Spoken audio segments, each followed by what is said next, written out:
নমস্কার, প্রতিমার ঝুলি থেকে আপনাদের আজকে গোবিন্দভোগ চাল দিয়ে সাদা পোলাও করে দেখাবো। এখানে আমি 1 কাপ পরিমাণ গোবিন্দভোগ চাল নিয়েছি। এটাকে ভালো করে ধোবো। এবার আমি চালটা ধুয়ে নিয়েছি ভালো করে। এখন একে একে সবের মধ্যে দেবো আমি। এখন এখানে আমি 1 চামচ উঁচু করে ঘি দিলাম। আমার ঘরে করা গরম মশলা দেব।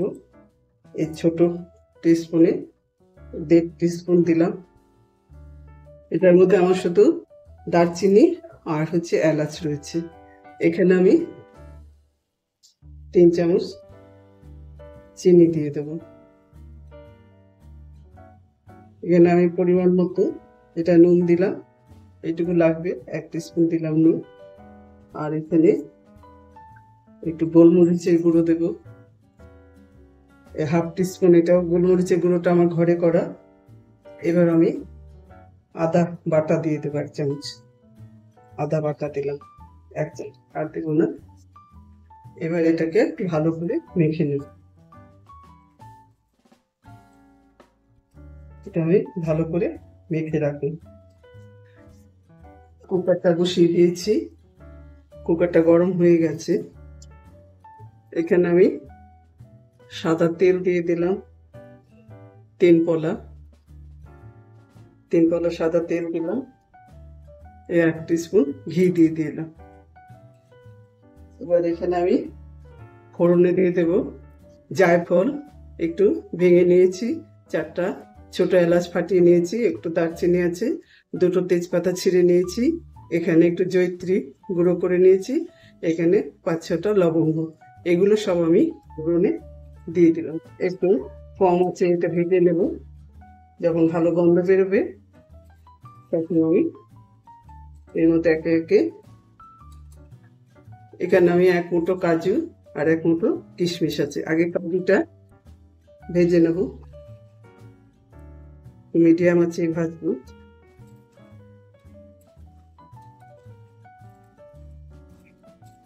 বেশি কড়া করে ভাজবো না, একটু ব্রাউন কালার করে ছেড়ে দেবো।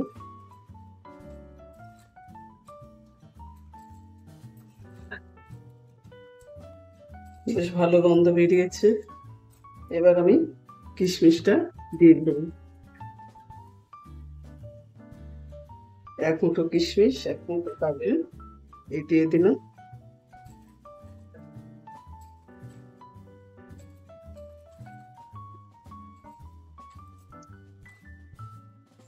আর বেশি ভাজার দরকার নেই। এবার আমি চালটা দিয়ে বেশ ভাজা ভাজা করব। আঁচটা আমার সিমেই আছে।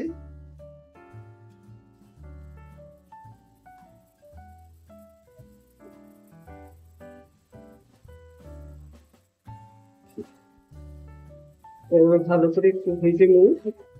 তারপরে এখানে আমি জল আর দুধ দেব। এদিকে আমি এই যে 1/2 কাপ জল নিলাম, 1/2 কাপ জলের মধ্যে আমি এই 1/2 কাপ দুধ দেব। 1/2 কাপ দুধ দিলাম। তারপরে এখন পুরো 1 কাপ দেব না, এইটুকু 1/2 কাপের কম দিলাম জল, আর 1/2 কাপের কম দুধ, মানে পুরো আমি 2 কাপ দিলাম না। এটা আমি মেপে রেখে দিলাম। এদিকে চালটা ভাজা হয়ে গেলে তারপর আমি এটা দিচ্ছি। এদিকে আমার চালটা ভাজা হচ্ছে।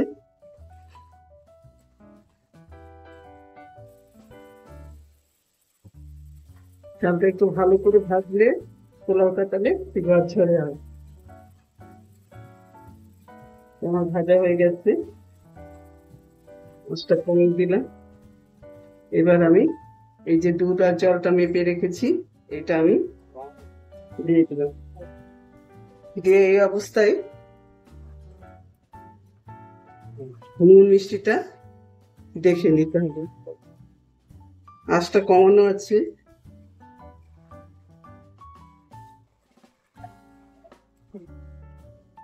মিষ্টি আমার ঠিকই আছে, একটু নুন দেব, এই 1/2 টিস্পুনের মতো নুন দিয়ে দিলাম।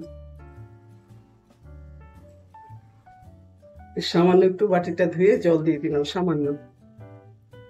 ফ্লেমটা হাই করে আমি ঢাকনাটা দিয়ে দেবো।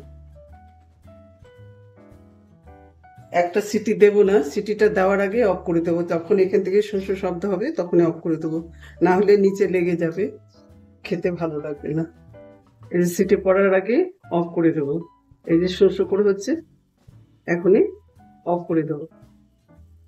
এই অফ করে দিলাম। এখানে নামিয়ে ঠান্ডা হলে বার করবো। এই ঢাকনাটা যখন ঠান্ডা হয়ে গেছে খুলে নিয়েছি। এই যে আমার সুন্দর ঝরঝরে পোলাও হয়ে যাচ্ছে। যেটুকু একটু ডেলা আছে এটুকু ঠান্ডা হলে ঝরঝরে হয়ে যাবে। খুব সুন্দর ঝরঝরে পোলাও হয়ে গেছে, সবকিছু পারফেক্ট হয়েছে একদম। চালও সেদ্ধ হয়ে গেছে দারুন। এখন আমি সার্ভ করে দিচ্ছি। দেখুন কতটা লোভনীয় হয়েছে, খেতেও দারুণ লাগবে। এভাবে করে খেয়ে দেখবেন, আশা করি ভীষণ ভালো লাগবে। ভালো লাগলে আমার চ্যানেলে লাইক করবেন, শেয়ার করবেন, সাবস্ক্রাইব করবেন প্লিজ, এটা আমার অনুরোধ।